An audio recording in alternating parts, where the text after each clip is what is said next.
Press the Lord. प्रभूच्या नावाला धन्यवाद देतो मी. प्रभूच्या नावाला उंचावतो. प्रियांनो, जीवनामध्ये देवाला उंच करण्याची ज्यांना धन्यता मिळते ना, ते सर्वात आशीर्वादित प्रियजन. मग विश्वासणारे पण आहेत आणि आलेला सेवक पण आहे, जे आज प्रभूच्या सानिध्यामध्ये विश्वासणाऱ्याच्या समवेत प्रभूमध्ये त्याची स्तुती आराधना करतात ना, त्या प्रियजनांसारखे या पृथ्वीवर दुसरे आशीर्वादी कोणी नाही. आणि देवबाप हर एकांच्या कष्टाचं श्रमाची आठवण करणारा आहे. आम्ही तरी प्रार्थना केली, भक्तीला बसलो, जोपर्यंत भक्तीत आहे, प्रार्थनेत आहे, तोपर्यंत आम्हाला वाटतं आम्ही देवाच्या सानिध्यात आहे. प्रार्थना संपली म्हणजे आपण सगळं विसरायचा प्रयत्न करतो, पण देवबाप विसरत नाही. जीवनाच्या पुस्तकामध्ये प्रत्येक गोष्टीचं जे काही प्रभूसाठी तुम्ही केलंय, मग काही असू द्या, ते वैयक्तिक केलेला असू द्या, सामूहिक केलेला असू द्या, सर्व गोष्टींची नोंद आहे. म्हणून प्रियांनो, देवबापाची स्तुती आराधनेमध्ये गीतामध्ये जाण्या अगोदर आपण आज प्रार्थना करू. प्रार्थनेच्या माध्यमातून देवाला आमंत्रित करूया आणि देवबापाने आज आपल्यासाठी काय आणलेलं आहे, काय देण्याची त्याची इच्छा आहे, ते जाणून घेण्या अगोदर आपण प्रार्थना करू. काही प्रार्थना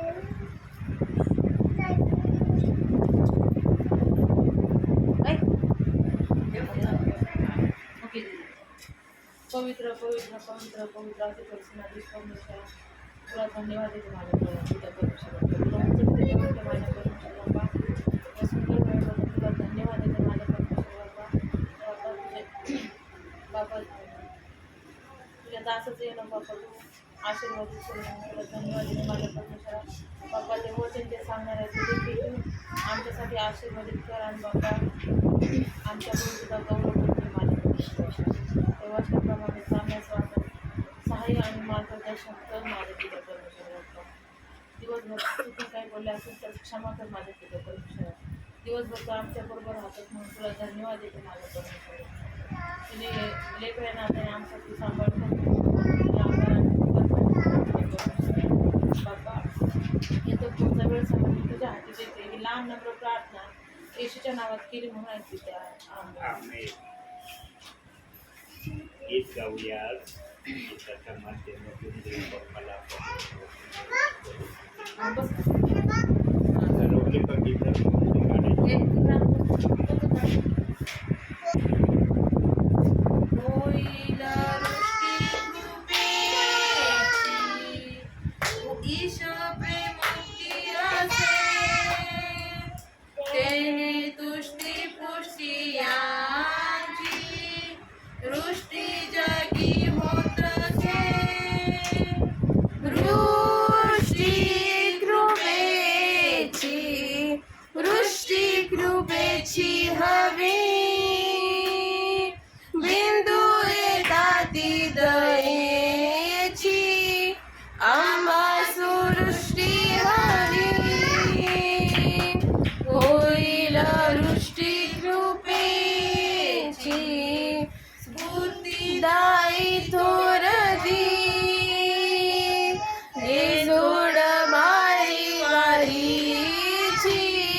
देवा करावी आता स्वक्ती करा स्वामी साची या हर्ष अपेक्षिता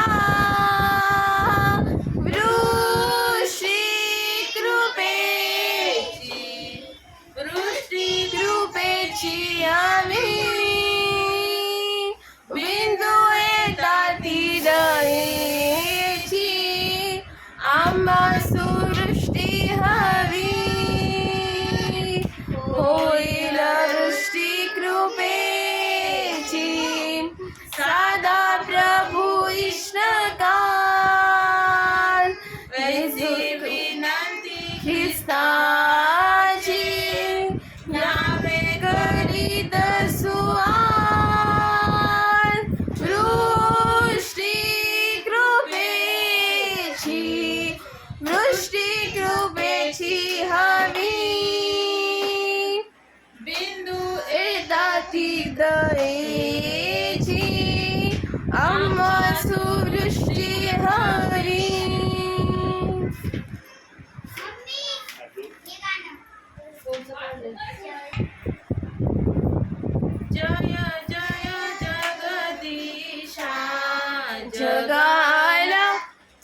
जय मंगल धामा जगावर तुझा मात्र प्रेमा जय जगदाधारा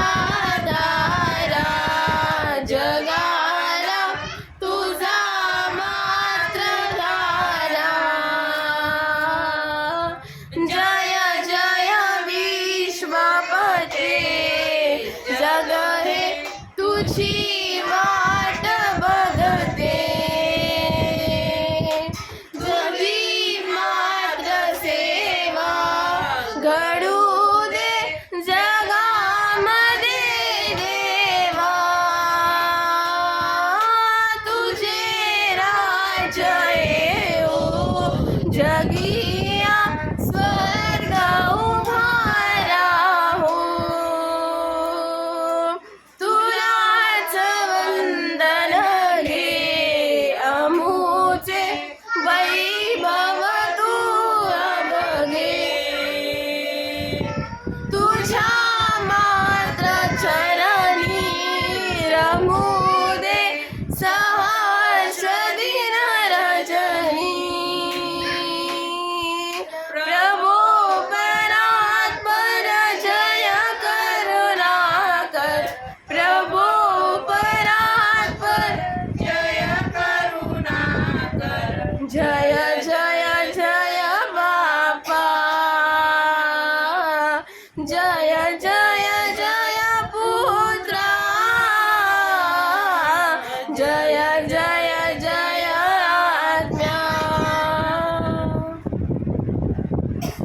प्रेज द लॉर्ड. सर्व सुंदरशा गीतांसाठी प्रभू नावाला धन्यवाद देऊया. प्रियांनो, देव बाप्पाची स्तुती कशाही प्रकारातून आपण केली ना ती देवाच्या चरणापर्यंत जाते. आणि ती चरणापर्यंत कशी जाते? धूपाप्रमाणे जाते. प्रियांनो, देव बाप्पाला धूप फार आवडतो आणि प्रगटीकरणामध्ये सांगितलेलं आहे की विश्वासणाऱ्यांची प्रार्थना ही धूपासारखी प्रभूच्या चरणासमोर जाते. जर प्रार्थना धूपासारखी जाते प्रियांनो, तर प्रभूची स्तुती आराधना जी आम्ही करतो ती तर त्यापेक्षाही कितीतरी चांगल्या प्रकारे धूपासारखी देव बाप्पाकडे जाते.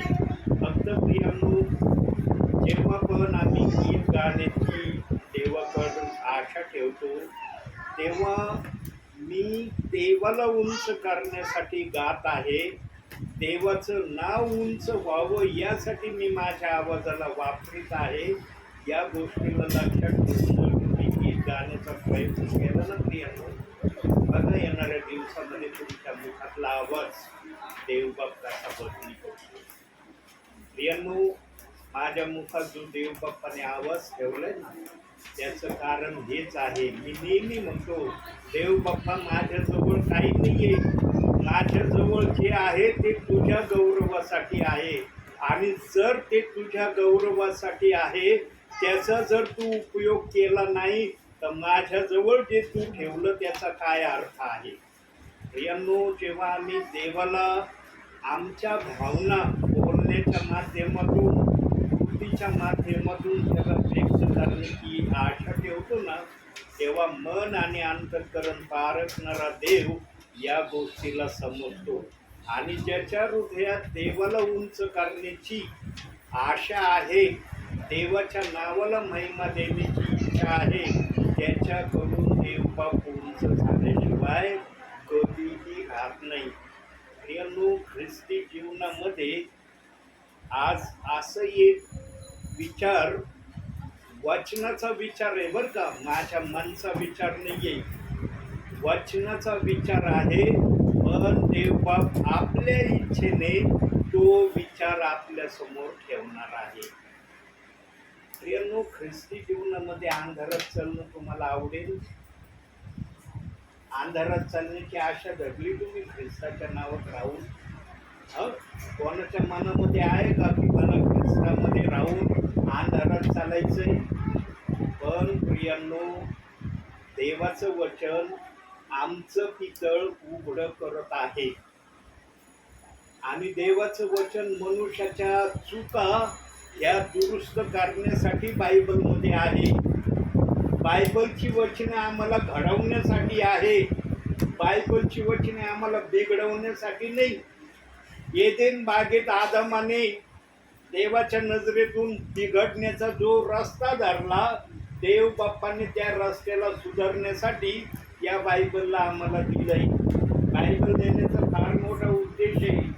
जोपर्यंत आदामाने पाप केलं नव्हतं तोपर्यंत काही नव्हतं, बायबल नव्हतं, काय नव्हतं. कारण जग हे पूर्णपणे पवित्र होतं. जसा प्रभू आहे तसं सर्व काही होतं. पण जेव्हा आदामाने देवाची आज्ञा मोडून या दुष्ट सैतानाचा विचाराच्या संमताने ते फळ खाल्लं, तेव्हापासून या जगामध्ये पापाचा डाग किंवा पापाचा शिक्का अख्ख्या पृथ्वीवर आहे. आणि हा पापाचा शिक्का प्रत्येकाला पाप करण्याकरता आकर्षित करतो. आणि ज्याला कोणाला हा पापाचा शिक्का पाप करण्यासाठी आकर्षित करतो, त्याला देव बाप्पाने वचनामध्ये वेगळ्या प्रकारे सांगितलंय. म्हणून मी तुम्हाला प्रश्न केला की तुम्हाला प्रभूमध्ये राहून अंधारात चालणं आवडेल का? तुम्ही नाही म्हणले. पण जो कुणी पाप करतो आणि देवाच्या अनुशासनाच्या विरोधात वागतो, तो अंधारात चालणारा आहे, असं देव बाप्पाचं वचन आम्हाला शिकवित आहे. काढूया आपण ते वचन कोणतं आहे. 1 योहान 2 अध्याय 9 वचन. बघा तिथं काय लिहिलंय. 2 अध्याय 9 वचन. मी प्रकाशात आहे असे म्हणून जो आपल्या बंधूचा द्वेष करीतो तो अजून अंधारातच आहे. पाहिलं प्रियांनो, तुम्ही म्हणाले आम्हाला अंधारात चालायचं नाही, आम्हाला अंधारात राहायचं नाही, किंवा आम्हाला अंधाराची आवडही आमच्या मनात नाही. पण देवाचा शब्द सांगतो, जो कुणी आपल्या बंधूचा द्वेष करतो, बंधू म्हणलं म्हणजे एक बंधू नाही बरं का, ख्रिस्तामध्ये जेवढे पण बंधू आहेत त्या बंधूची बात पवित्र आत्मा करतोय. न तर काही जणांना वाटतं, अरे एक बंधूचा द्वेष केला म्हणजे वचन सांगतो तुम्ही द्वेष केला, अंधाराचा स्वीकार केला. अख्ख्या जगामध्ये जेवढे पण बंधू आहेत, अख्ख्या जगामध्ये जेवढ्या पण स्त्रिया आहेत, स्त्रियांनी स्त्रियांच्या परीने, बंधूंनी बंधूंच्या परीने प्रत्येकाचा जर आदर सन्मान केला तरच म्हणता येतं की तो प्रकाशात आहे. जर कोणी या प्रकारे देवाच्या वचनामध्ये चालताना प्रभूला दिसत नाही, देवाचा शब्द आलाय, तो अंधारात चालतो. देव बाप्पाने आम्हाला ना अनुशासनामध्ये ठेवण्यासाठी आम्हाला फार मोठ्या आणि कष्टाच्या जिम्मेदाऱ्या आमच्यावर लादल्या नाही. पण त्या जिम्मेदाऱ्या आम्हाला देव बाप सांगतो ना, त्या जर आम्ही समजून घेण्याचा प्रयत्न केला नाही, मग त्या जिम्मेदाऱ्या आम्हाला फार मोठ्या वाटतात. वचन हे कागदापेक्षाही हलका आहे. कोणासाठी? जे ऐकण्याच्या प्रक्रियेत आहे, ज्यांना खरोखर देव बाप्पाचं ऐकायचंय, देव बाप्पाच्या सांगण्याने चालायचंय आणि देव बाप्पाच्या इच्छेवर आपली सर्व आशा ठेवून सर्व मार्ग तय करायचे, त्यांच्यासाठी वचन हे अवघड नाही. पण ज्यांना अंदर आणि बाहेर जगातल्या गोष्टीला घ्यायचं, प्रभूच्या गोष्टीला घ्यायचं, या दोन्ही गोष्टी कधीही तुमच्याच्याने साध्य होणार नाही. म्हणून तलवारीची उपमा देव बाप्पाने बायबलमध्ये ठेवलेली आहे. तलवारीच्या एका मेणामध्ये एकच तलवार बसते.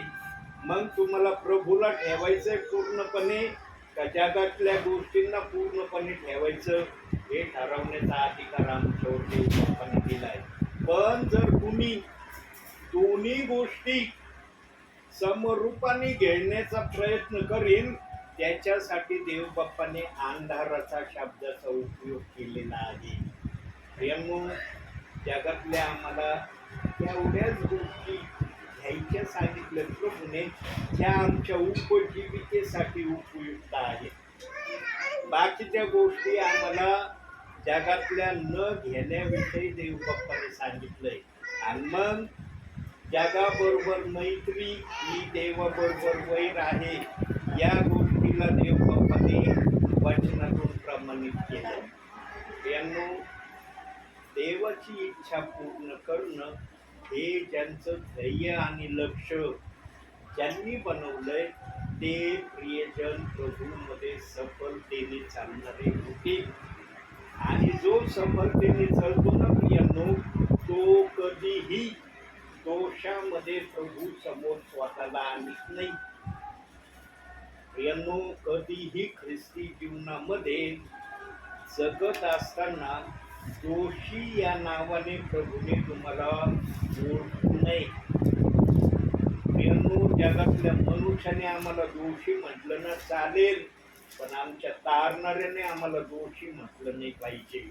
पण आजचं काही ठिकाणचं सिच्युएशन असं आहे, काही जण देवाच्या दोषाला न जुमनता फक्त माणसाच्या दोषी शब्दाला काही जण फार देऊन चालतात. यांनो, मनुष्याने दोषी जरी म्हटलं ना, तर त्याला देवबाप काही महत्व देत नाही. पण देवाने जर दोषी म्हटलं ना, मग तुम्ही न्यायाच्या प्रक्रियेमध्ये स्वतःला दिवसेंदिवस प्रभू जवळ घेऊन चालला आहात, हे देवबाप त्या गोष्टीतून प्रमाणित करतो. देव बाप्पाला ना न्याय करण्याची प्रक्रिया आपल्या लोकांकरता आवडत नाही. देवाने तसे वचन पण बायबलमध्ये ठेवले एक दोन ठिकाणी, की मला आपल्या नावामध्ये ज्यांना मी स्वीकारलंय, ज्यांना मी निवडलंय, त्यांचा न्याय करणं मला आवडत नाही. पण प्रियांनो, निवडलेल्या काही प्रियजनांचा सुद्धा न्याय होणार आहे.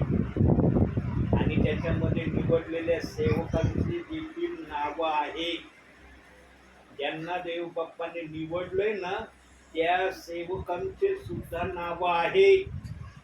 प्रियांनो, आम्हाला जर खरोखर न्यायाच्या प्रक्रियेपासून वाचण्याची जर आम्ही अपेक्षा करतो, किंवा आम्हाला न्याय आमचा होऊ नये ही जर आमच्या मनाची इच्छा असेल, तर आम्हाला देवाचं ऐकणं महत्वाचं आहे.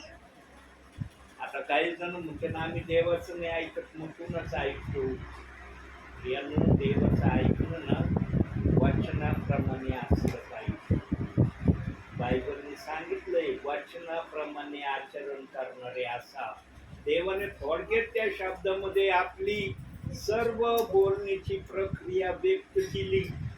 आणि दुसरी गोष्ट, देव बाप्पाला आपल्या पवित्र शास्त्रातल्या शब्दाला दोष लावणं हे कदापि आवडत नाही. देव बाप आपल्या वचनाच्या शब्दाला मनुष्याने दोष लावावा, या प्रक्रियेला तो कधी संतोष पावत नाही. या दोन गोष्टी जर प्रत्येक विश्वासणाऱ्याने सेवकाने आपल्या जीवनामध्ये सांभाळल्या ना प्रियांनो, त्यांचा प्रभू मधला प्रवास सुखकर झाल्याशिवाय राहणार नाही. आणि ते अंधारापासून स्वतःला होईल तेवढं दूर ठेवण्याचा सतत प्रयत्न करतील. पण जे कोणी या दोन प्रक्रियेमध्ये प्रभू समोर प्रभूच्या इच्छेप्रमाणे प्रभूला दिसणार नाहीत, ते अंधारात चालल्याशिवाय पण राहणार नाही. त्यांना कळणार नाही, पण प्रभू ओळखील हे अजूनही अंधारात आहे. म्हणून बंधूंची आणि स्त्रियांची या दोन गोष्टींना देव बाप्पाने महत्व दिलंय. स्त्रियांनी स्त्रियांचा आदर केला पाहिजे, बंधूंनी बंधूंचा आदर केला पाहिजे. आज आम्ही बंधूंचा आदर करणारे आहोत. आम्ही असं म्हणत नाही आम्ही आदर करणारे नाही, पण आमचा आदर करण्याची प्रक्रिया तोंड पाहून आहे. तोंड पाहून आम्ही उंच करण्याच्या प्रक्रियेमध्ये स्वतःला नेहमी ठेवण्याचा प्रयत्न करतो. यांनो, आम्हाला ते बंधूवर प्रेम करायचं आहे ज्या प्रेमाची देव बाप्पाने आमच्याकडं अपेक्षा केलेली आहे. आम्ही जर त्या अपेक्षेला धरून जर प्रभूची इच्छा पूर्ण करत नाही तर आम्हाला अंतिम समयामध्ये शेवटची संधी देव बाप्पाने सुधारण्याची होती. आणि या अंतिम समयातल्या संधीला पण जर आम्ही ओळखून त्या प्रकारे करण्याची प्रक्रिया करत नाही तर प्रियांनो, आम्ही ख्रिस्तामध्ये आमचा जो प्रवास आहे तो कसा केला ना, आमच्या शरीरातला आत्माच आम्हाला सांगत की तुझा ख्रिस्तामधला प्रवास जसा प्रभूला पाहिजे तसा झालेला नाही. आमच्या शरीरातला आत्मा नेहमी आमच्याशी बोलतो. प्रियांनो, कधीतरी आत्म्याचं बोलणं ऐकण्याची प्रक्रियेमध्ये जा. जेव्हा एखादा विचार येतो ना, विचार काही जण म्हणतात बुद्धीने आला, बुद्धीचा विचार ना जगातल्या गोष्टीविषयी येतो. आत्म्याचा जो विचार असतो ना तो आमच्या शरीरातला आत्मा आम्हाला सांगत असतो. जेव्हा आम्ही बायबलच्या गोष्टीविषयीचा विचार आमच्या मनात येतो ना तेव्हा समजून घ्यायचं की आमच्या शरीरातला आत्मा आम्हाला सांगत आहे की तू वचनाप्रमाणे कसा आहेस किंवा कसा नाहीस.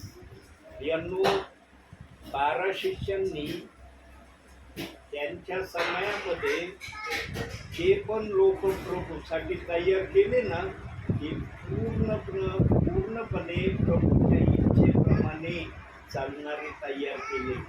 अपूर्ण शिक्षण, अपुऱ्या गोष्टी 12 शिष्यांनी कधीच विश्वासणाऱ्यांना जे प्रभूकडे आले त्यांना सांगितलं नाही. आणि विशेष म्हणजे प्रियांनो, हे 12 शिष्य शिकवणारे जे होते ना हे निरक्षर नानखड होते. यांना बायबल कधी माहिती नव्हतं. यांचं बायबल म्हणजे प्रभूचा जो शब्द त्यांच्या मुखात यायचा ते त्यांचं बायबल असायचं. कारण ज्यांना लिहिता वाचता येत नाही ते काय बायबल वाचून सांगणार आहे. म्हणून प्रभू त्यांच्या बरोबर असायचा आणि प्रभूच्या समक्षतेचा ते अनुभव घ्यायचे. आणि त्यांचं एक विशिष्ट ठिकाण असायचं.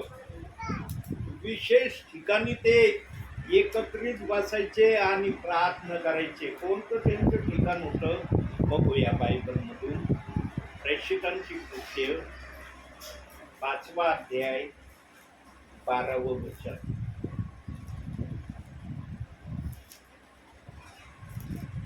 5वा अध्याय 12वं वचन.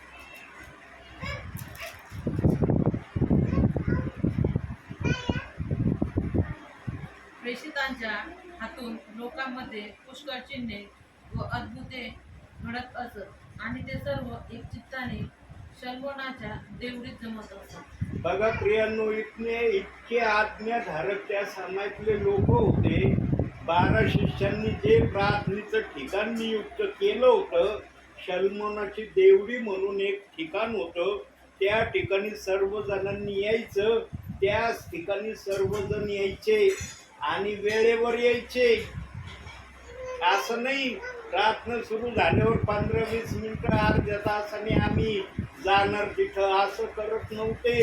12 शिष्य येण्याच्या अगोदर विश्वासणारे आणि न विश्वास ठेवणारे सर्वजण त्या शल्मोनाच्या देवळीमध्ये यायचे. काय यायचे? जे विश्वास ठेवणारे नसायचे ते आपला आजार घेऊन त्या ठिकाणी यायचे. आणि जेव्हा ते आजारातून पूर्णपणे बरे व्हायचे, मुक्त व्हायचे, तेव्हा ते प्रभूचा स्वीकार करायचे. कारण त्या समयातल्या लोकांना प्रभू कोण आहे हे माहिती नव्हतं. आणि शास्त्री, सदुकी, फरीसी आणि याजकगण यांची हीच आशा असायची की येरुशलेमेतल्या लोकांना प्रभू येशू ख्रिस्त काय आहे हे समजू नये. आणि त्यांना भय आणि भीती होती की जर येरुशलेमातले लोक प्रभू येशू ख्रिस्तावर विश्वास ठेवणारे झाले तर अख्खं येरुशलेम प्रभूचं होऊन जाईल.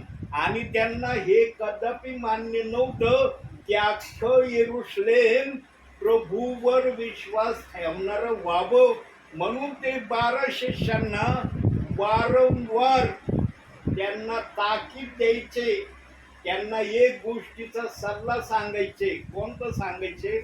वचनातून बघूया. प्रेषितांची कृत्य 4 अध्याय 18 वचन. मग त्यांनी त्यांना पुढं असे निक्षून सांगितले की येशूच्या नावाने अगदी बोलू नका अथवा शिकवूही नका. बघितलं, वारंवार या 12 शिष्यांना हे जे शास्त्रीगण ज्ञानी लोक यांना मानायचे, हे लोक या 12 शिष्यांना वारंवार सांगायचे, तुम्ही सगळं करा, आम्ही तुम्हाला सगळं करण्याची मुभा देतो, फक्त येशू ख्रिस्ताच्या नावाने काय बोलायचं नाही आणि येशू ख्रिस्ताच्या नावाने चमत्कार करायचा नाही. यांनो, 12 शिष्य असे आत्म्याने भरलेले होते, ते या ज्ञानी लोकांचं ऐकून गप्प बसत नव्हते. हे पण त्यांना उत्तर द्यायचे. ते म्हणायचे, आम्ही माणसाचं ऐकायचं का देवाचं ऐकायचं, याचं उत्तर आम्हाला द्या. आणि जेव्हा हे वाक्य पेत्र बोलायचं आणि त्याचे सहकारी बोलायचे, तेव्हा या ज्ञानी लोकांना या 12 शिष्यांनी विचारलेल्या छोट्याशा प्रश्नाचं उत्तर देता येत नव्हतं.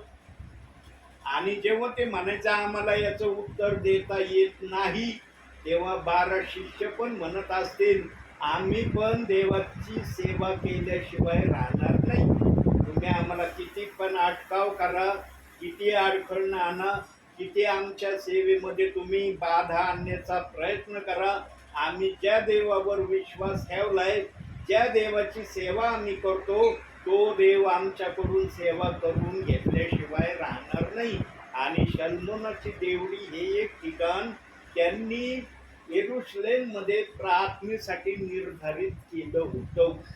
आणि त्या ठिकाणी सर्वजण प्रार्थनेला यायचे आणि सर्वजण देव बाप्पाचा जय जयकार त्यांच्या पद्धतीने करायचे. आता त्या समयात ते प्रभूला कसा जय जयकार करत असतील, कशी स्तुती आराधना करत असतील, याचं वर्णन देव बाप्पाच्या आत्म्याने केलेलं नाही. पण देव बाप्पाला जर स्तुती आराधना ही आवडते, तर 12 शिष्यांकडून पण स्तुती आराधनेच्या नंतरच त्यांनी संदेश सांगण्याच्या प्रक्रिया केल्या असतील. कारण पेंटिकॉस्टच्या दिवसाच्या अगोदर देव बाप्पाने त्यांना सांगून ठेवलं होतं की तुम्ही येरुशलेम सोडून जाऊ नका, तर देव बाप्पाची स्तुती आराधना करा. आणि जेव्हा ते 50व्या दिवशी स्तुती आराधना करत होते, तेव्हा सुसाट्याच्या वाऱ्यासारख्या अग्नीच्या 120 जिभा जे स्तुती माडीवर करत होते, त्यांच्यावर त्या अग्नीच्या जिभा उतरल्या. म्हणजे या 12 शिष्यांना प्रभूची स्तुती आराधना करणं माहिती होतं. पण आता एक्झॅक्टली आम्हाला सांगता येणार नाही, देवबाप जर दाखवित नाही तर मी माझ्या मनाचं सांगू शकत नाही. स्तुती आराधना ते कशी करत असतील ते देव बाप्पाला माहित आहे, आणि जे ते करत होते त्यांना माहिती आहे. आजच्या समयात आम्ही जी स्तुती आराधना करत आहोत, ते गीत गाऊन देव बाप्पाची स्तुती आराधना करतो.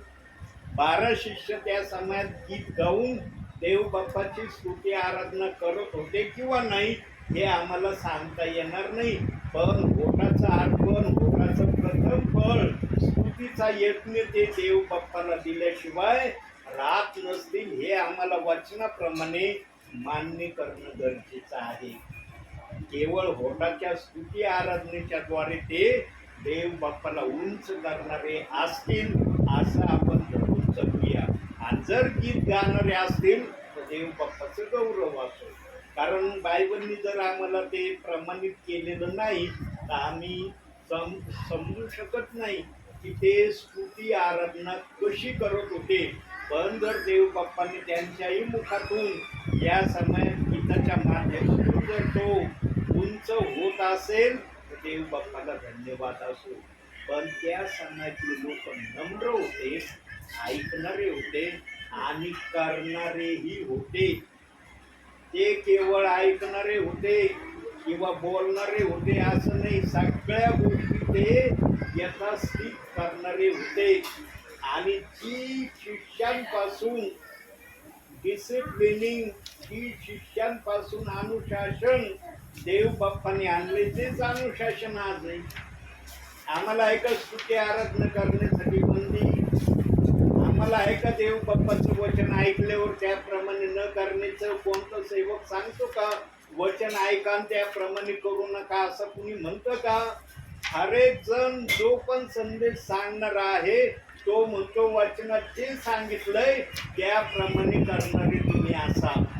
आज आम्ही वचन खूप ऐकतो, निरनिराळ्या ठिकाणातून देवाचं वचन आम्ही ऐकतो, पण वचनाप्रमाणे करण्याच्या प्रक्रियेमध्ये आम्ही किती जण आहोत? किती जणांना म्हणता येतं की आम्ही वचन ऐकतो त्याप्रमाणे करण्याची प्रक्रिया आम्ही प्रभूमध्ये करत आहोत? यांनो, जो वचन ऐकतो, वचनाप्रमाणे करतो, त्याचा देव बाप आदर सन्मान करतो. यांनो, देवाकडून सन्मानित होण्यासाठी देवाचं ऐकणं आणि देवाच्या गोष्टीप्रमाणे करणं, याशिवाय देवबाप आमच्याकडून कशाचीही मागणी करत नाही. आज इतकी सिंपलशी गोष्ट देवबाप्पाने आम्हाला करायला सांगितली. आज किती जण या गोष्टी करण्यामध्ये आहेत? किती जणांना म्हणता येतं की मी हे करत आहे, या करण्यामध्ये मला आनंद होतोय? देवाचं वचन ऐकल्यावर ज्या प्रकारे देवबाप सांगतो ना तसं जर केलं ना, त्या व्यक्तीला देवबाप आशीर्वादित केल्याशिवाय राहणार नाही. त्याच्या शरीरातली काही बाधा असो देवाचा आत्महत्या काढून टाकेल. 38 वर्षाच्या पंगू व्यक्तीला देवबापाने एका सेकंदात बाज उचलून चालायला लावलं आणि तो लगेच उठला आणि बाज घेऊन चालायला लागला. तो प्रभूला नाही म्हणला, प्रभू मी 38 वर्ष झालं या तळ्याला स्वर्गदूत हलवतात आणि त्या तळ्यात उतरण्यासाठी मी प्रथम जाण्याचा प्रयत्न करतो, पण माझ्या अगोदर दुसराच त्या तळ्यामध्ये उतरतो आणि बरा होऊन जातो. पण आता तू बोलतो म्हणून मी करण्याची इच्छा ठेवतो. आज त्याने अविश्वास दाखवला नाही. प्रभू म्हणला उठ, आपली बाज घेऊन चालू लाग. लगेच तो उठला. तत्क्षणी शंका आणली नाही की मी खरंच असं माझ्या जीवनात होईल का? 38 वर्षाच्या पंगू व्यक्तीने विश्वास ठेवला आणि त्याने आरोग्य प्राप्त करून घेतलं. तोच प्रभू आजच्या समयातही आम्हाला सांगत आहे, जो वचन ऐकून त्याप्रमाणे करण्याची इच्छा ठेवील तो निरोगी आपल्या जीवनामध्ये झालेला स्वतःला अनुभवील. यांना आम्हाला निरोगी जर राहायचं असेल, उत्तम आरोग्यामध्ये जर चालायचं असेल, तर आम्हाला वचन ऐकणे आणि वचनाप्रमाणे करणे या गोष्टी बंधनकारक आहे. यांनो, असं जीवन ख्रिस्तामधलं जगू नका. जेव्हा जगातल्या गोष्टी असतात तेव्हा जगातल्या गोष्टीचा आनंद, जेव्हा प्रभूच्या गोष्टी असतात तेव्हा प्रभूच्या गोष्टीमध्ये आनंद. हे जीवन जर आमचं असेल तर यानो हे जीवन आमच्यासाठी योग्य जीवन नाही. सदैव आमच्या जीवनातून फक्त प्रभू आणि प्रभू उंच झालेला जर दिसला ना प्रियांनो, तो परिवार सदैव आशीर्वादाने आशीर्वादित झालेला स्वतःला अनुभवील. आणि त्या परिवाराला प्रभूकडून एक आशा राहील. काय आशा राहील? वचनातून बघूया आपण. स्तोत्र संहिता 127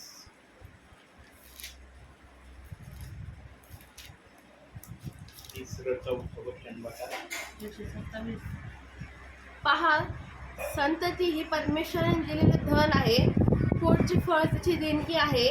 तरुणपणचे मुलगे हे वीराच्या हातातील बाणाप्रमाणे आहेत.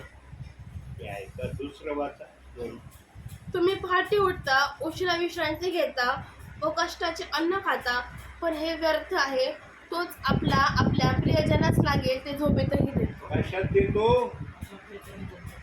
यानो ख्रिस्ती जीवनामध्ये जगत असताना या वचनाप्रमाणे देवाने आमच्या जीवनामध्ये आशीर्वाद आम्हाला द्यावे याची अपेक्षा ठेवा. ख्रिस्ती जीवन आधांतरित ख्रिस्ती जीवन जगू नका. देवाने जर हा शब्द आमच्यासाठी ठेवलाय की तो आपल्या प्रियजनांना लागेल ते झोपेतही देतो, आम्ही त्या प्रकारे देवासमोर स्वतःला आणण्याचा प्रयत्न केला पाहिजे. प्रभू शिवाय आमच्या जीवनामध्ये कुणीच मोठं नसलं पाहिजे. काय ऐकलं तुम्ही? प्रभू शिवाय आमच्या जीवनामध्ये कुणीच मोठं नसलं पाहिजे. प्रभूच्या खालचे ते सगळे आहेत, मग ते कोणी असो. प्रभू हा सर्वात उंच ठिकाणी विराजमान होणारा आहे आणि हेच लुसिफरने स्वर्गामध्ये आणि पृथ्वीवर मान्य केलं नाही. आणि तो म्हणला मी माझं आसन देवाच्या आसनापेक्षा उंच करीन. पण देव बाप्पाने त्याचं आसन देवाच्या आसनापेक्षा उंच होऊ दिलं नाही. त्याला वरून खाली आणलं, त्याला त्याची जागा दाखवली. आणि आज आम्हाला सैतानाची जागा आमच्यासाठी काय आहे ती देव बाप्पांनी दाखवली.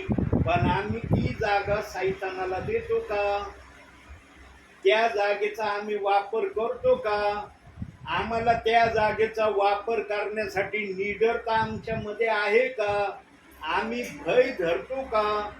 या प्रश्नांना ज्यांच्या जीवनामध्ये ज्यांनी ठेवलंय ना त्याला ती कृती करता येणार नाही जी कृती वचनामध्ये देव बाप्पांनी सांगितली आहे. काय सांगितली पाहूया आपण. रोमकरास पत्र 16वा अध्याय 20वे वचन.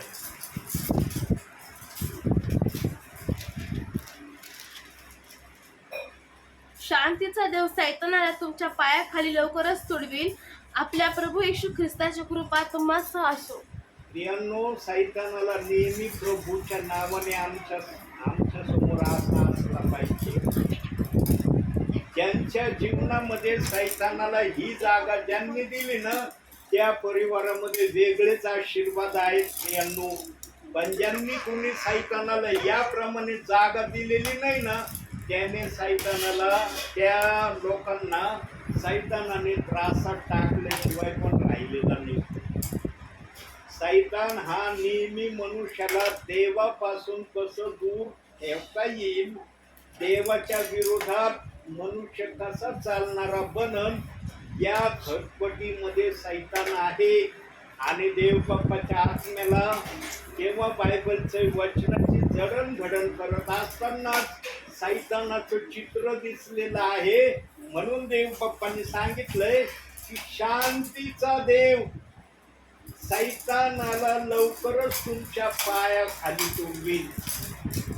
शांतीचा देव आमच्या जवळ असणं गरजेचं आहे आणि शांतीच्या देवाची वचने आमच्या हृदयात असणं गरजेचं आहे आणि त्या वचनाप्रमाणे आम्ही करणारे असणं महत्वाचं आहे. तेव्हा सैतान आमच्या पायाखाली आल्याशिवाय राहणार नाही. आज काही जण तर बायबललाच हात लावित नाही. शांतीचा देव म्हणतो मी सैतानाला तुमच्या पायाखाली तुडवायसाठी देईल. काही जण बायबललाच हात लावित नाही, बायबलचं वचनच वाचित नाही. सांगा जे कोणी बायबलचं वचन वाचित नाही, बायबलच्या वचनाप्रमाणे करण्याच्या प्रक्रियेमध्ये स्वतःला आणत नाही, त्यांच्यासाठी म्हणता येईल तर शांतीचा देव लवकरच सैतानाला तुमच्या पायाखाली तुडवील. म्हणून प्रियांनो, जे वचनामध्ये नाहीच ना त्यांच्या जीवनामध्ये संकट सैतान आणण्याचा प्रयत्न करतो आणि निरनिराळ्या माध्यम त्याच्याजवळ संकट आणण्याचे एकच माध्यमातून तो संकट आणत नाही. प्रियांनो, सैतान नेहमी एका गोष्टीला धरून चालणारा आहे. सैतान जो पण परिवार असेल, ज्या पण परिवारामध्ये आनंदमय वातावरण असेल, त्या परिवाराला कसं आनंदमय वातावरण दूषित करायचं नाही हे सांगावं लागत नाही. म्हणून सैतानाजवळ आपल्या डोक्याच्या केसापर्यंतच्या वाईट योजना त्याच्याजवळ आहे. आम्हाला या केव्हा कळतील? जेव्हा आम्ही बायबल वाचू, बायबलच्या वाचनाला समजू आणि त्याप्रमाणे करण्याच्या प्रक्रियेमध्ये आम्ही स्वतःला ठेवू, तेव्हा देवाचा आत्मा आम्हाला दाखविल सैतानाजवळ किती बारीकातले बारीक परिवाराला तोडण्याच्या योजना त्याच्याजवळ आहे. यांनो देव बाप्पाने त्याला आवडता पुत्राचं नावडता पुत्र केलं. इतकं सहज केलं का? सर्वात प्रिय पुत्र स्वर्गामध्ये लुसिफर होता. त्याच्यासारखा प्रिय पुत्र त्या अख्ख्या स्वर्गामध्ये कुणी नव्हता. आणि लुसिफरला पण हे जाणून होता की परमेश्वर मला सर्वात उत्तम पुत्र मानतो, म्हणून त्याने स्वर्गामध्येच अनेक स्वर्गदूतांना आपल्या बाजूने करण्याचं षडयंत्र केलं. यांनो त्याला सर्व गोष्टी माहित होत्या. परमेश्वर माझ्यावर किती प्रेम करणारा आहे. पण लुसिफरने परमेश्वराचा विश्वासघात केला. आमच्या प्रभू परमेश्वराला विश्वासघात करणारे मुळीच आवडत नाही. म्हणून यहूदा इस्करियोतने विश्वासघात केला येशू ख्रिस्ताचा. तशी योजना बनवली. म्हणून येशू ख्रिस्त म्हणला, तू जन्मला नसता तर हे तुझ्यासाठी बरे होते. तू जगात आला नसता हे तुझ्यासाठी चांगलं होतं. कारण आमचा प्रभू विश्वासघात करणाऱ्यावर कधीच त्याच्या पक्षाने राहत नाही. आणि जेव्हा लुसिफरच्या विश्वासघाताची परमेश्वराला जाणीव झाली, पण परमेश्वराने त्याला सुधारण्याची संधी दिली. कारण तो सर्वात आवडता पुत्र होता. आणि लुसिफरच्या मनामध्ये एका गोष्टीचा घमंड होता. कोणत्या गोष्टीचा घमंड होता? त्याला असं वाटायचं, मी जर वाद्य वाजवलं नाही तर परमेश्वर खुश होणार नाही. त्याला या गोष्टीचा आपल्या मनामध्ये घमंड होता. आणि या घमंडापायी त्याने प्रभू परमेश्वराच्या विरोधामध्ये निरनिराळ्या वाईट गोष्टी करण्याची योजना बनवली. यानो सैतान इतकाच धूर्त प्राणी आहे ना, त्याच्यासारखा धूर्त प्राणी कुणीच नाहीये. म्हणून देव बाप्पाने त्याला स्वर्गात न घेण्याचं ठरवलं. त्याला त्याची जागा नरकाची दाखवली. तू नरकासाठी आहे आणि नरकातच तू जाणार आहे. कारण देव बाप्पाने त्याचं परीक्षण केलं की याच्यामध्ये एखादी तरी गोष्ट चांगली आहे का. पण त्याच्याविषयी देव बाप्पाला काय दिसलं? वचनातून आपण बघूया. 1 योहान 3 अध्याय 8वं वचन. 3 अध्याय 8वं वचन. पाप करणारा सैतानाचा आहे, कारण सैतान प्रारंभापासून पाप करीत आहे. सैतानाची कृत्य नष्ट करण्यासाठी देवाचा पुत्र प्रकट झाला. जेव्हापासून त्याला अस्तित्व मिळालं ना, आणि अस्तित्व मिळण्याच्या अगोदर देव बाप्पाला त्याच्यामध्ये पाप करण्याशिवाय दुसरं काहीच दिसलं नाही. पण त्याच्यामध्ये एक चांगला स्वभाव गुण, परमेश्वराला वाद्य वाजवून खुश करण्याची जी कला होती, त्या कलेमुळं प्रभूला वाटत होतं की हा आपला जो काही प्रारंभापासून पाप करण्याची याची जी वृत्ती आहे ती तो नष्ट करीन. पण त्याने ती वृत्ती आपली नष्ट केली नाही, तर त्या वृत्तीला त्याने स्वर्गामध्येच वाढवायला सुरुवात केली. आणि कोट्यावधी स्वर्गदूतांना आपल्या बाजूने त्यांनी स्वर्गामध्ये आपल्या पक्षाचे केलं. आणि मग प्रभू परमेश्वराशी म्हटला, मला परमेश्वर होण्याचा अधिकार दे. आणि जर अधिकार देत नाही तर या अधिकाराला प्राप्त करण्यासाठी मला काय करावं लागेल ते मी करायला तयार आहे. कारण ज्याच्या मागं मॅजॉरिटी स्वर्गदूतांची कोट्यावधी होती ना, त्याला वाटत होते या कोट्यावधी स्वर्गदूतांच्या कदाचित मी परमेश्वराचं रूप धारण करण, पण जो सार्वभौम असतो, जो क्रिएटर असतो, क्रिएटर कधीच दुसऱ्याला क्रिएटर होऊ देत नाही. परमेश्वराने त्याला चांगल्या शब्दात सांगितलं, तू निर्मिती आहे, निर्माता नाही. निर्माता हा सर्वोच्च स्थानावर असतो, निर्मिती नेहमी खाली असते. पण लुसिफरला ही भाषा कळलीच नाही. का कळली नाही? कारण त्याच्यामध्ये पाप करण्याचा स्वभाव होता आणि त्याने कोट्यावधी स्वर्गदूतांना स्वर्गामध्ये आपल्या बाजूने केलं होतं. या दोन गोष्टीमुळं त्याला प्रभू परमेश्वराचा शब्द समजला नाही की प्रभू काय बोलत आहे, कसं बोलत आहे. तो म्हणला, हे शब्द मी अमान्य करतो. तुला अस्तित्व आहे, मला अस्तित्व आहे. तुला सर्व कळतं, मला सर्व कळतं. तुला सर्व गोष्टीची समज आहे, मला पण सर्व गोष्टीची समज आहे.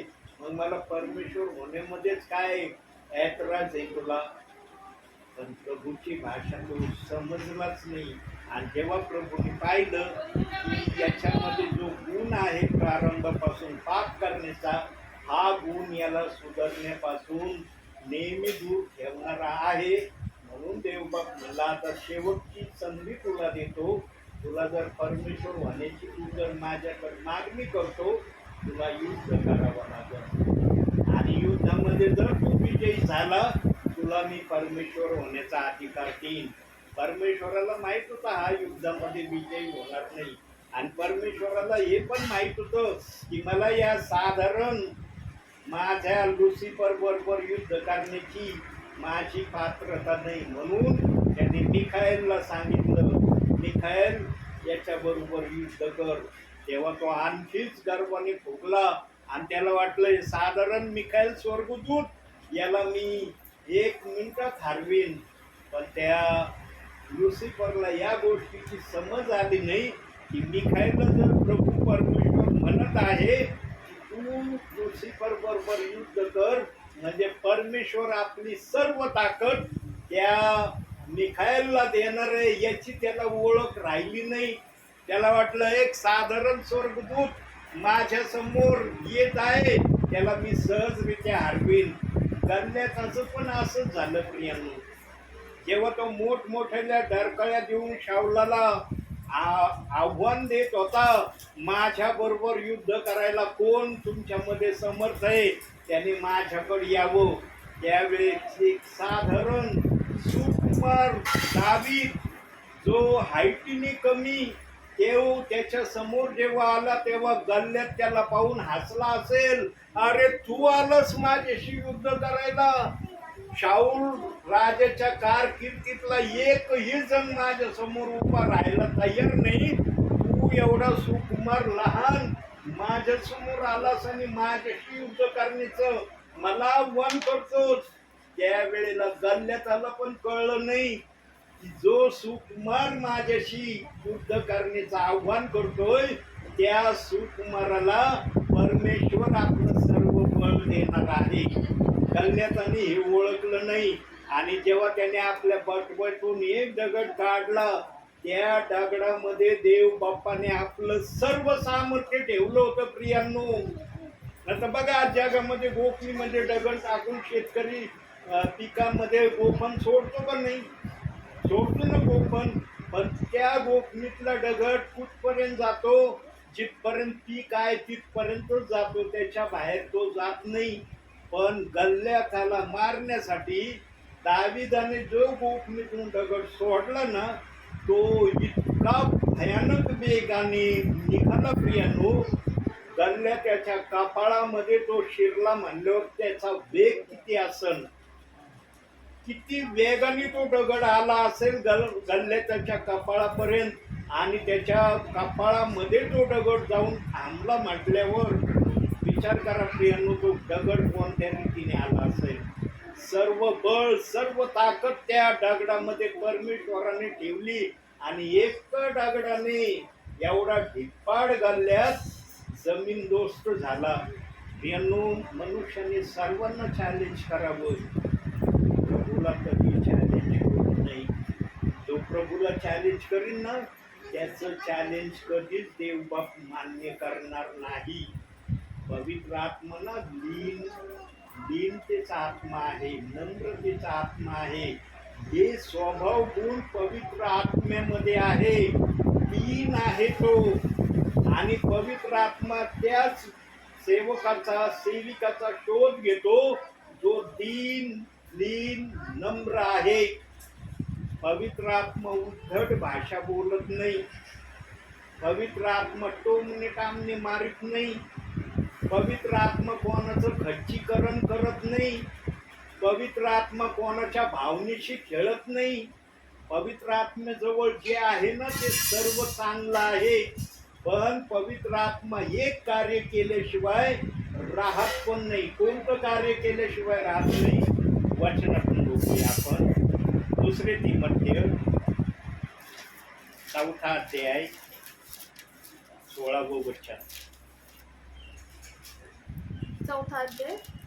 माझ्या पहिल्या जबाबाच्या वेळेस माझ्या बाजूस कोणी नव्हता, सर्वांनी मला सोडिले होते. याबद्दल त्याचा हिशेब घेण्यात नाही. तिमोथेला दुसरे पत्र ना, हो 4 अध्याय. 16 वचन हा. वाचलं. हा, सॉरी 3 अध्याय 16. 3 अध्याय 16. प्रत्येक परमेश्वर प्रेरित शास्त्रलेख, सद्बोध, दोष दाखविणे, सुधारणूक, नीती शिक्षण ह्याकरिता उपयोगी आहे. हे पवित्र आत्मा सांगितल्याशिवाय राहत नाही. कारण पवित्र आत्म्याला दिसतं प्रत्येक जणामध्ये काही ना काही चुका आहेत, काही ना काही प्रत्येक जण माझ्या विरोधात चालण्याच्या प्रक्रियेमध्ये आहे. म्हणून तो काय म्हणतो? प्रत्येक ईश्वर प्रेरित शास्त्रलेख, सद्बोध, दोष दाखविणे. दोष पवित्र आत्मा दाखवितो बरं का. आणि जेव्हा पवित्र आत्मा दोष दाखवितो ना, पवित्र आत्म्याचं दोष दाखवणं कोणाची भावना दुखवणं नाही. पवित्र आत्मा दोष कसे दाखवितो? माझ्या वचनात जे लिहिलेलं आहे त्याप्रमाणे तुझे आचरण आहे का? जर नाही तर मला तू दोषी आहे असं मी मानतो. तू वचनाप्रमाणे आचरण करणारं व्हावं या अनुषंगाने पवित्र आत्मा बोलतो. पण आम्ही जेव्हा एखाद्याचे दोष दाखवतो ना, तू असं करतो, तू तसं करतो, तुझ्यात असं आहे, तुझ्यात तसं आहे, ही आमची दोष दाखवण्याची भावना आहे. म्हणून मत्थ्याच्या 7व्या अध्यायात सांगितलं, तुम्ही कोणाचे दोष काढू नका. तुम्ही जर कुणाचे दोष काढाल तर तुमचे पण दोष काढण्यात येतील. पवित्र आत्मा जे दोष काढितो ना प्रियांनो, सौम्यतेचे दोष काढणारी. आणि सौम्यतेचे दोष काढण्यामध्ये कोणत्या गोष्टीचा पवित्र आत्मा उपयोग करतो? वचनाप्रमाणे आचरण करणारा आहे का तू? जर नसला तर मग माझं वचन सांगतंय वचनाप्रमाणे आचरण करणारा हो. जर तू वचनाप्रमाणे आचरण करत नाही तर तुझा दोष मी तुला दाखवतो. तू वचनाप्रमाणे चालत नाही. हा दोष दाखवणे पवित्र आत्म्याचं. पण आम्ही जेव्हा दोष दाखवण्याच्या प्रक्रियेमध्ये उतरतो ना, मग भावना अवश्य तू असा करतोस, तू तसा करतोस, तुझ्यामध्ये असं आहे, तुझ्यामध्ये तसं आहे. या जगातला कोणताही व्यक्ती तुटलेल्या तांदळासारखा नाही. कोणीच म्हणू शकत नाही मी धुतलेल्या तांदळासारखा आहे. प्रत्येकामध्ये काही ना काही दोष आहे. आणि तो दोष पवित्र आत्मा वचनाच्या माध्यमातून दाखवतो. वचनातून त्याला दाखवतो, बघ वचन माझं काय बोलतंय, तू काय करतोस. आणि ज्याच्यात आत्मा असतो ना त्याला तो आत्मा दाखवून देतो, तुझ्यामध्ये ही गोष्ट नाही, ही गोष्ट करायला सुरुवात कर. आणि जी वाईट आहे ती काढून टाक. पवित्र आत्मा वाईट गोष्टी काढण्याचा इशारा देतो, चांगल्या गोष्टी घेण्यासाठी आमंत्रण देतो. हे आहे पवित्र आत्म्याचं दोष दाखवण्याच्या प्रक्रिया आणि सुधारणूक, नीती शिक्षण याकरिता उपयोगी. बघा शिक्षणाचा परत शब्द आलेला आहे. वागणुकीचा देखील शब्द आलेला आहे. वचन ऐकणे, वचनाप्रमाणे करणे याला म्हणतात सुधारणूक आणि नीती शिक्षण घेणे. जर आम्ही या गोष्टी आमच्या जीवनात ठेवीत नाही, सांगा आमच्यामध्ये काय आहे. एक सुमार बालकाने जेव्हा गल्ल्याखाला मारलं तेव्हा शाऊलाला किती आनंद झाला असेल. शाऊल लपायचा, जेव्हा डरकाळ्या फोडून हा गल्ल्यात शाऊलाला आमंत्रण द्यायचा, ये माझ्याकडे युद्ध करायला, तुझ्याजवळ जेवढी सामग्री असन घेऊन ये, मी तुझ्या बरोबर एकटा लढायला तयार आहे. अख्खं इस्रायल देशातले सगळेजण गल्ल्याताला घाबरत होते, पण सुकुमार दावीद घाबरला नाही. निडरतेने तो त्याच्या जवळ गेला आणि तो म्हणला, मला तुझ्या बरोबर युद्ध करायचं. आणि जेव्हा म्हणला असेल तेव्हा गल्ल्यात हसला असेल, अरे अख्खं शाऊलाचं राज्य माझ्या बरोबर युद्ध करण्याचा शब्द उच्चारित नाही, तू तर सुकुमार आहेस, मला चॅलेंज करतोस. माझ्या अंगवटा पाहून तुला भीती वाटत नाही का? माझ्या अंगवठ्यावर कसे शस्त्र धारण नाही. तो म्हणला, मी तुला घाबरत नाही, मी तुझ्या बरोबर युद्ध करायला आलो, तू युद्धाला तयार आहे का? मोठ्या गर्वाने तो म्हणला असेल, मी तर रेडीच आहे, चल. तुझ्याजवळ हत्यार नाही, काही नाही, कशाने युद्ध करशील तू? माझ्याजवळ तू आला ना, तू राहणार नाही. तेव्हा असा शब्द तो बोलला असेल तेव्हा गोफणीमध्ये दगड दाविदाने भरला असेल. गरगर गरगर फिरवून जो दगड सोडला त्याच्यापर्यंत, आता गोफणीतून दगड जर सोडला म्हणल्यावर दावीद हा गल्ल्यातापासून दूर होता. जवळ जर असता तर गोफणी दगड फिरवून मारता आला असता का? गल्ल्यात साधारण धरूया आपण त्या घरा इतका असेल, माईमाच्या घरा इतका गल्ल्यात असेल आणि दावीद या ठिकाणी असेल. या ठिकाणातून त्यांनी गरगर गरगर दगड जो फिरवला, गल्ल्याच्या कपाळामध्ये तो वेगाने शिरला. जवळ जर असता तर शिरला असता का वेगाने? प्रभू जवळ कोणतं अद्भुत सामर्थ्य आहे.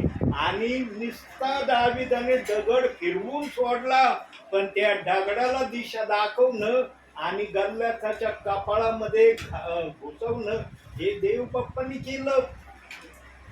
दाविदाने नेम धरून गल्ल्यावर तो गोफण सोडला का? त्यांनी फक्त गोफण फिरवली आणि दगड सोडला, पण त्या दगडाला दिशा प्रभू परमेश्वरांनी दाखवली. आणि त्या दगडामध्ये इतका वेग देव बाप्पाने सोडला की गल्ल्याच्या कपाळाला फोडून तो दगड आत गेला. बघा देव बाप्पाचं सामर्थ्य काय आहे. देव बाप्पा जवळ जे आहे ना, ते अगम्य आहे, अद्भुत आहे. हे अगम्य अद्भुत देव बाप्त्यांना देण्याची प्रक्रिया करतो. जे वचनामध्ये राहतात, वचन ऐकतात आणि वचनाप्रमाणे करण्याची प्रक्रिया करतात. आज घरोघरी देव बाप्पाचा आत्मा सेवकाच्या द्वारे, सेविकांच्या द्वारे, ब्रदरांच्या द्वारे जाते. कशाला जाते? वचनाप्रमाणे तयार व्हावे म्हणून जाते ना. हा आता सेवक, सेविका, ब्रदर मनामध्ये मोह धरून सेवा करतात, तो भाग वेगळा आहे.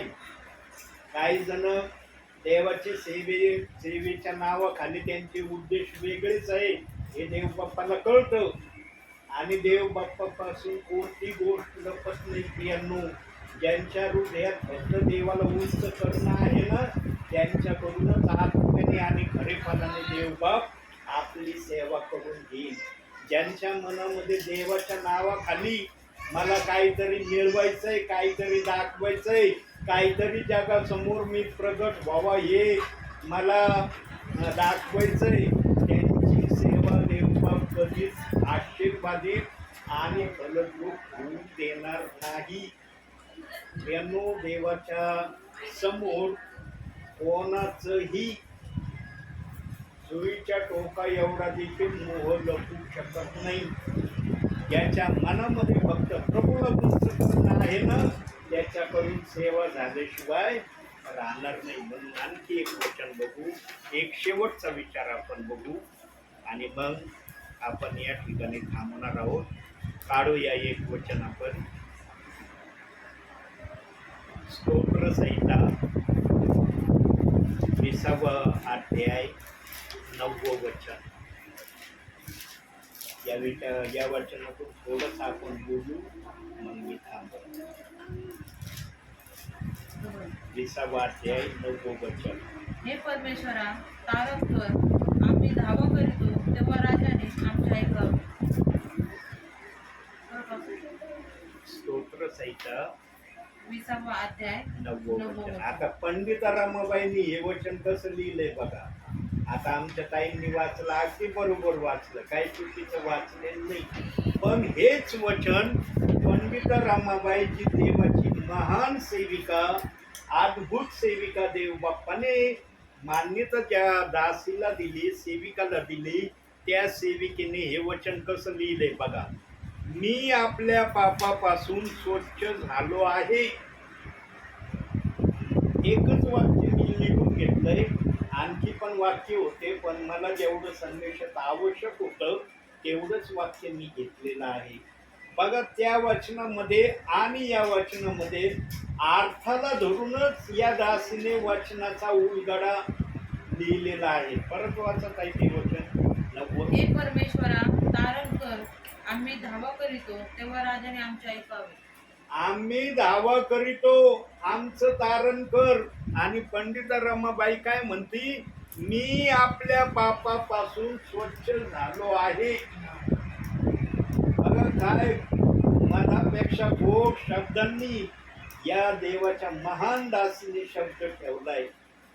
यांनो आम्हाला म्हणता येईल का, मी पापापासून शुद्ध झालो आहे. मी सहसा देवाविरुद्ध पाप न करण्याच्या प्रक्रियेमध्ये माझं ख्रिस्ती जीवन जगण्याचा प्रयत्न करतोय.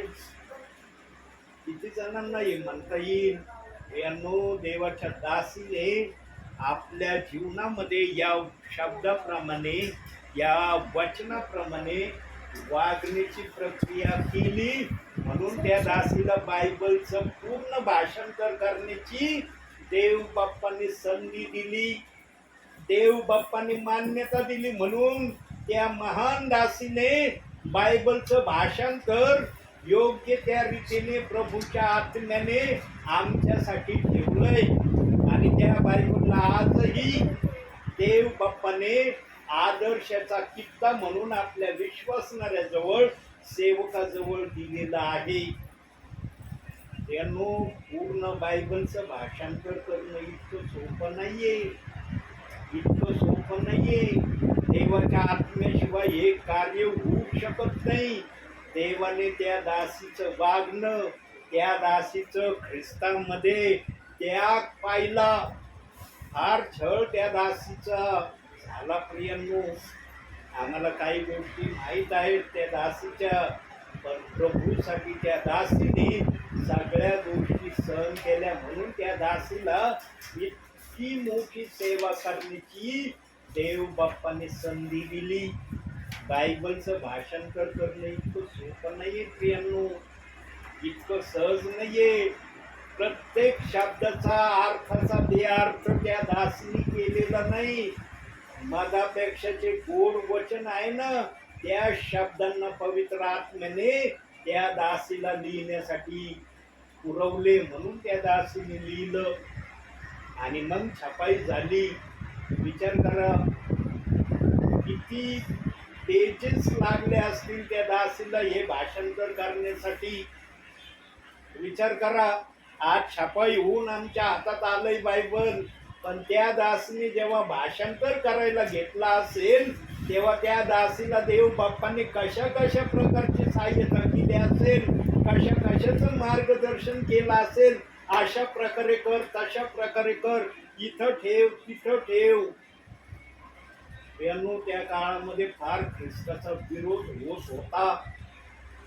ख्रिस्ताच्या नावाचा स्वीकार त्या समयामध्ये होत नव्हता. म्हणून 12 शिष्यांना पण त्या समयामध्ये विरोधामध्ये देवाची सेवा करावी लागली.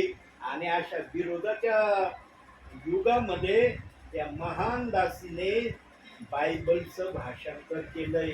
सर्वांचा आदर्शाचा किस्सा देव बाप्पाने या दासीला देव बाप्पाने केलेला आहे. म्हणून आज जो कोणी त्या महान पंडिता रमाबाई या दासीचं नाव घेतात ना, त्यांच्या हृदयात आदराची भावना येते.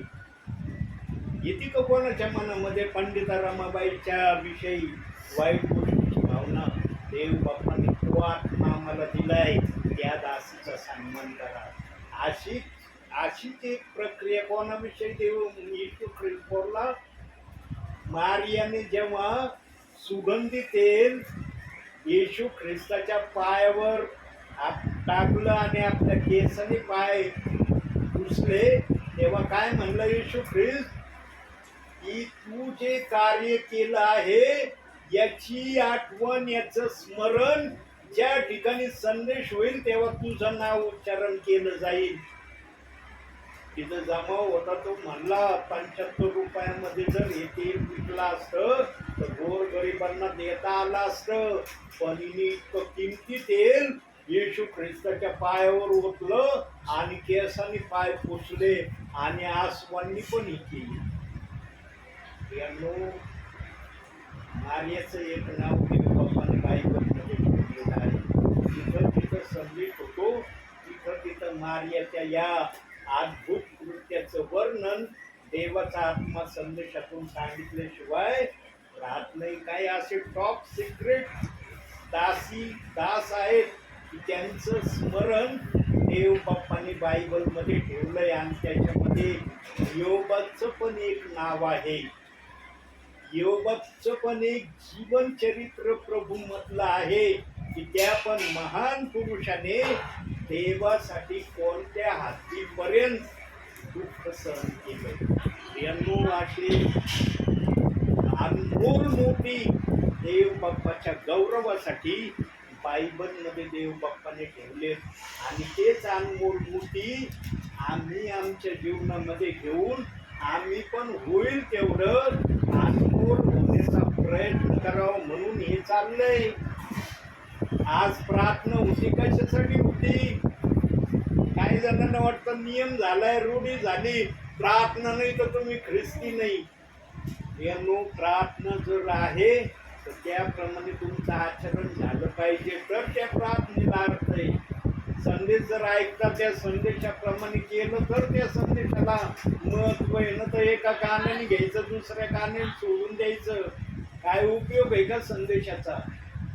आज आमच्या जीवनामध्ये बदल का होत नाही?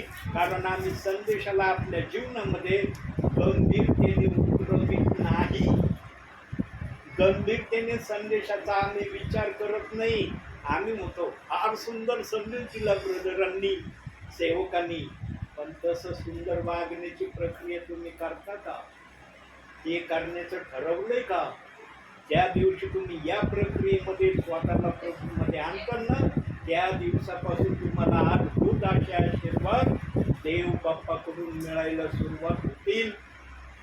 देव बाप नेहमी अद्भुत देणारा आहे. तो साधारण देत नाही. प्रियांनो, तरुणपणामध्ये मी बायबल वाचण्याचं कष्ट घेतलं. वयोवृद्ध स्थितीमध्ये देव बाप मला त्या माझ्या परिश्रमाचं मला आज उत्तर देत आहे. प्रियांनो, देवासाठी केलेलं कोणतंही कार्य कधी वाया जात नाही. त्याचा आम्हाला प्रतिफळ मिळतं. आम्ही फक्त धीराने नेटाने वाट बघितली पाहिजे. आमचं जीवन प्रभूला समर्पित आम्ही म्हणतो, पण तसं करत नाही. काय उपयोग आहे तुमचं समर्पित शब्द बोलण्याला? समर्पित माझं ख्रिस्ती जीवन आहे हे जर आम्ही बोलतो तर तशी क्रिया प्रभूला दाखवा, मनुष्याला नका दाखवू. प्रभूने जर ती क्रिया पाहिली ना, प्रभू तुमच्या त्या क्रियेचा सन्मान करील आणि योग्य समयामध्ये तुम्हाला त्या गोष्टीचा आशीर्वाद दिल्याशिवाय राहणार नाही. म्हणून आजच्या या छोट्याशा संदेशातून देव बाप तुम्हाला आणि मला भरपूर आणि भरपूर आशीर्वाद देऊ.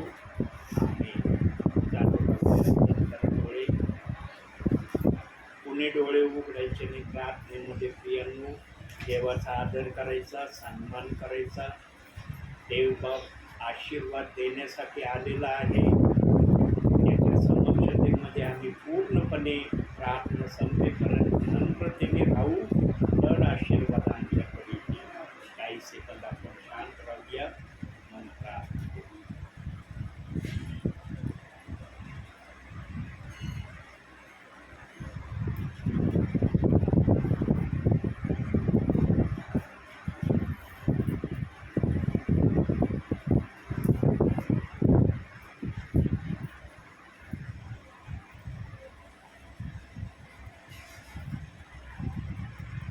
करूया. आपण आपल्या म्हणजे मोनाताई आहे, शेवटची प्रार्थना करतील. आपण प्रार्थना करू. पवित्र पवित्र पवित्र पवित्र पवित्र हे आमच्या आकाश आणि पृथ्वी निर्माण करते माझ्या अब्राहम याकूब इसाकाच्या देवा परमेश्वरा प्रभू तुला प्रथमता धन्यवाद देते प्रभू. तुला उंच भीते, तुला गोवर भीते, तुला मान नेमा देते माझे पप्पा. प्रभू प्रार्थना करते आज सुंदर दिवस दाखवून परमेश्वरा या सायंकाळच्या समय प्रभू आम्हाला तू एकत्रित केलं तुझ्या वचनासाठी परमेश्वरा. तुझ्या नावाला मी धन्यवाद देते माझे बाप्पा. सुंदरचं वचन तुझ्या सेवकाने परमेश्वरा पेरले प्रभू. त्यांना तू विशेष प्रकारे आश्रयित कर परमेश्वरा. प्रभू तुझी सेवा करत असताना त्यांना आणखी मार्गदर्शन करते बाप्पा. प्रत्येक साहित्याने अडखणीपासून प्रभू त्यांचा नेहमी बचाव करत राहा माझा देव बाप्पा. आणि त्यांचा नेहमी सोपी राहायचा प्रभू. त्यांना त्यांच्या फॅमिलीला प्रभू विशेष प्रकारे ते बाप्पा आशीर्वादित कर. सुंदरचं वचनाद्वारे प्रभू आमचं अंतःकरण भरून टाकलं तर ते वचन आम्ही ऐकून सोडून न देतात तर त्याप्रमाणे आम्ही वागावं, शिकावं आणि बोला प्रभू. अशी तू कृपा आमचे प्रदान कर. इथे बसलेल्या प्रभू सर्वांना तू दे बाप्पा आशीर्वादित कर. एवढीच अशी नम्र प्रार्थना धन्यता आणणार प्रभू येशू ख्रिस्त याच्या गोड आणि पवित्र नावाने केली म्हणून पितेत नाही. आमेन. आणखी मागतो स्वर्गीय बाबा, स्वर्गीय देवा, तू स्वर्ग हे ठिकाण सोडून जर प्रत्येक परिवारामध्ये येतो माझ्या बापा, ही तुझी महानता आहे माझ्या बापा. तू एक साधारण व्यक्तीला भेटण्यासाठी स्वर्गाचं आसन सोडून आत्मेने प्रत्येक परिवारामध्ये सेवकाच्या द्वारे, सेविकाच्या द्वारे, ब्रदरांच्या द्वारे तो हजर राहतो. ही तुझी महानता आहे माझ्या बापा. प्रभू तू जे पण आशीर्वाद घेऊन येतो माझ्या बापा, ते आशीर्वाद त्या प्रियजनांना तू देऊन जायचा. स्वर्गीय देवा, तू जर आशीर्वाद देऊन गेला ना माझ्या बापा, आजारी लोक बरे होतील, रोगी लोक बरे होतील, सैतानी शक्त्या असतील त्या पळून जातील, सैतानाचे बंधन तुटतील, सैतानाच्या अडखळणं मोडले जातील. स्वर्गीच्या देवा, तुझ्या आशीर्वादामध्ये इतका मोठा आशीर्वाद आहे, इतकं सामर्थ्य आहे माझ्या बापा, की हर बंधन तुझा आशीर्वाद तोडायला समर्थ आहे. स्वर्गीच्या देवा, तुझा हा दास तुझी सेवा करत आहे, तुझ्या प्रिय लोकांना आशीर्वाद भेटावा यासाठी करत आहे. तुझ्या दासाला भेटो अगर नाही भेटो याची मी कधी काळजी केली नाही आणि करणार पण नाही. पण ज्यांच्यापर्यंत तू मला घेऊन जातो आत्म्याच्या प्रेरणेने माझ्या बापा, ते परिवार तर मला बदललेलं दिसले पाहिजे ना माझ्या बापा. मी देहामध्ये असताना जर मला ते परिवार बदललेले दिसले नाही माझ्या बापा, तर माझ्या आत्म्यामध्ये सदैव या गोष्टीची चूटफूट राहील की ज्या महान देवाची सेवा मी करायला जातो, त्या देवाने ज्या पण परिवारात मला नेलं, त्या परिवारामध्ये काही मला अद्भुत असे आशीर्वाद दिसले नाही, ज्या आशीर्वादाची मी त्या परिवारासाठी अपेक्षा केलेली आहे. तुझा दास स्वर्गीच्या बापा ज्या पण परिवारात जातो ना सेवेला, त्या परिवाराला चांगले आशीर्वाद भेटावे हीच आशा आहे तुझ्या दासाची. तुझ्या दासाला काही नाही भेटलं चालेल, तुझा दास स्वतःसाठी घेण्यासाठी सेवा करत नाही, देण्यासाठी सेवा करत आहे. म्हणून वचन तू बोललेलं आहे, घेण्यापेक्षा देण्यात धन्यता आहे.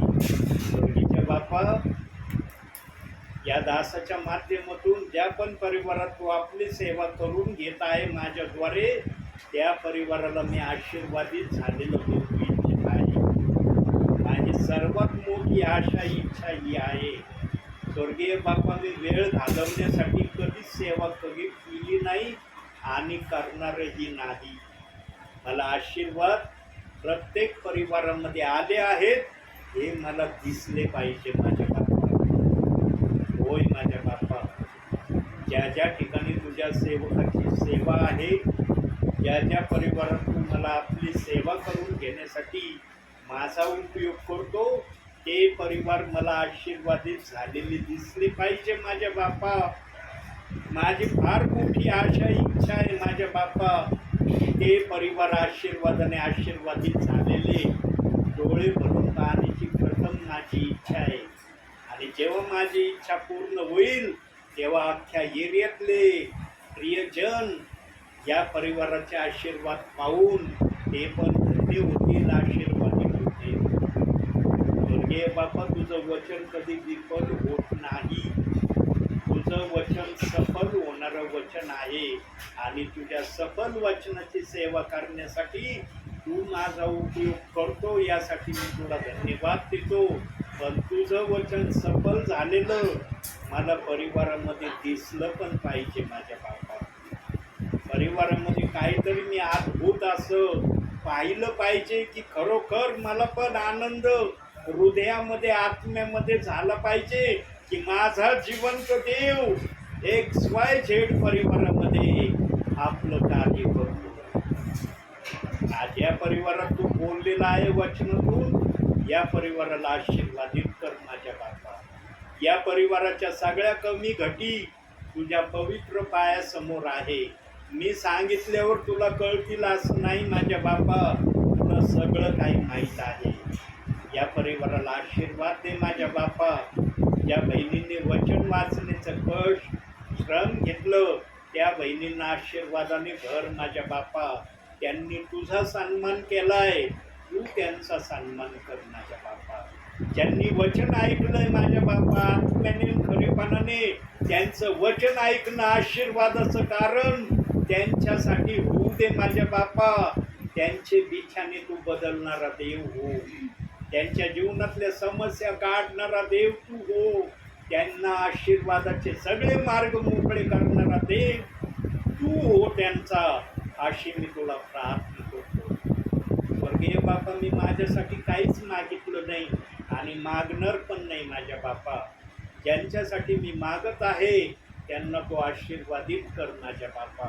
आणि तुझ्या दासाला डोळे भरून हा परिवार आशीर्वादित झालेला आहे.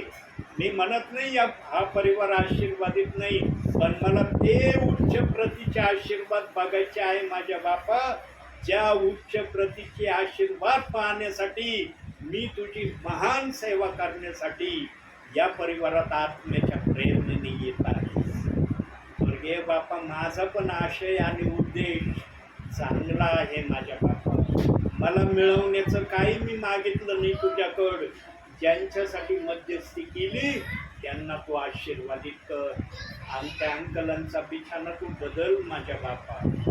त्यांचा बिछाना बदलण्याची मी वारंवार वाट बघतोय माझ्या बापा. एक दिवशी तरी तुझा सामर्थ्याचा हात अंकलांना तू लावशील आणि त्यांना जसा 38 वर्षाचा पंगू व्यक्ती चालायला तू लावला तसा अंकलांना पण तू चालायला लावशील, ही आशा माझ्या हृदयात आहे माझ्या बापा.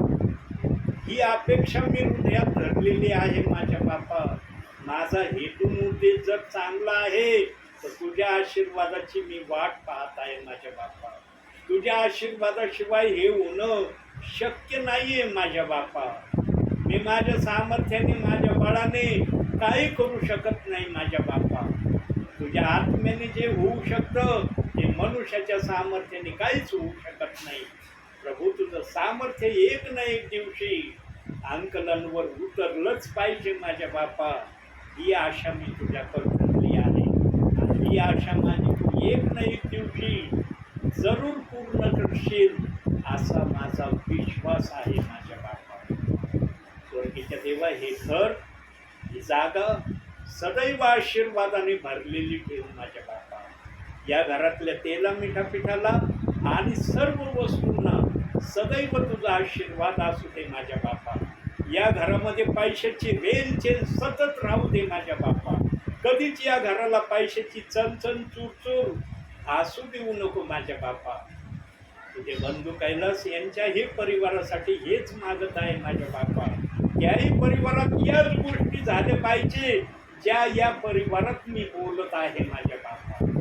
स्वर्गीच्या प्रभू गायकवाड परिवार एकंदरीत आशीर्वादाने आशीर्वादित व्हावा हीच माझ्या हृदयापासून तुला विनंती आणि प्रार्थना.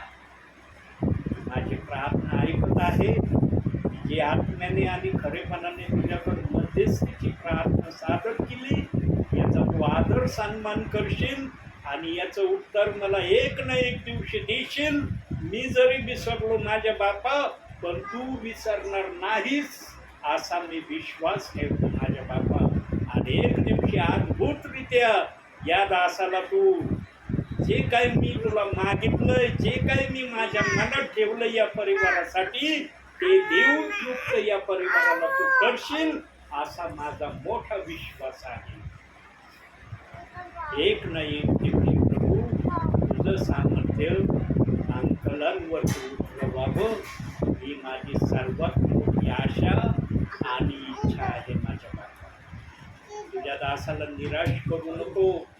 तुझ्या दासाची भावना दुखवू नको. तुझा दास तुझ्या गौरवासाठी हे मागत आहे. माझ्या गौरवासाठी मी मागत नाही माझ्या बापा. तुझं नाव उंच होण्यासाठी तू हे कर माझ्या बापा. तुझी महती अधिक प्रसिद्ध होण्यासाठी हे कर माझ्या बापा. कारण तुला सर्व काही करणं संभव आहे. सर्व काही तू करू शकतो माझ्या बापा असा माझा पूर्ण विश्वास आहे. आजच्या वचनातून या प्रियजनांना तो आशीर्वादित कर माझ्या बापा आणि वचनाप्रमाणे चालण्यासाठी यांचा सहाय्यक आणि येणे जर तू हो अशी मी तुला विनंती करतो. मान सन्मान गौरव सर्व माझ्या बापा मी तुला देतो. धन्यवाद नाका प्रभू येशू ख्रिस्त याच्या प्रिय आणि गोड नावानं मागतो तुला माझ्या बापा. आमेन. हे आमच्या स्वर्गातील बापा तुझे नाम पवित्र मानले जाओ. तुझे राज्य जसे स्वर्गात तसेच पृथ्वीवर तुझ्या इच्छेप्रमाणे आमची रोजची भाकर आज आम्हाला दे.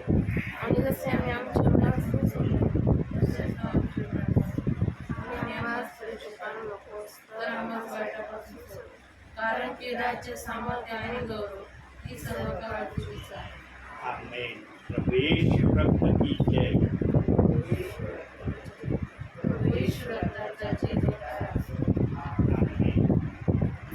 धन्य येशू नाम, धन्य येशू नाम, धन्य येशू नाम सर्वकाळ. धन्य येशू नाम, धन्य येशू नाम, धन्य येशू नाम सर्वकाळ.